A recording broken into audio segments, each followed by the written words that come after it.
معصیت چھڑوا جاتی ہے صحبت اللہ والوں کی، اپنا رنگ دکھا جاتی ہے صحبت اللہ والوں۔ اس کی دو تین وجوہات ہیں۔ ایک وجہ عموماً زیادہ یہ بنتی ہے، تہجد پڑھ کے بندہ کہتا ہے آج تو میں نے بڑا تیر مارا ہے، تہجد پڑھی۔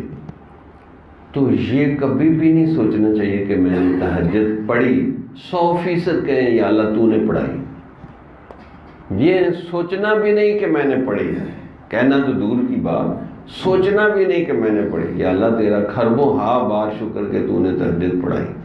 اچھا جس دن رہ جائے تو کہیں کہ میرے نفس کی مکاری ہے، کوئی گناہ ہے، کوئی میں نے الٹی حرکت کی ہے اس لیے میں محروم ہوں، یا اللہ میرے پہ رحم فرما اور مجھے تہجد کی توفیق دے دے، اور اس کی سزا کے طور پہ اشراق میں 12 یا 20 رکعتیں پڑھے اور 1000 دفعہ استغفار کرے، انشاءاللہ دوسرے تیسرے دن پھر تہجد قائم ہو جائے گی۔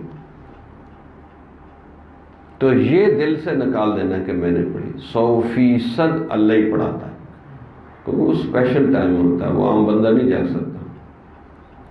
جمال الوجود بذكر الإله وتصفو الحياة بنور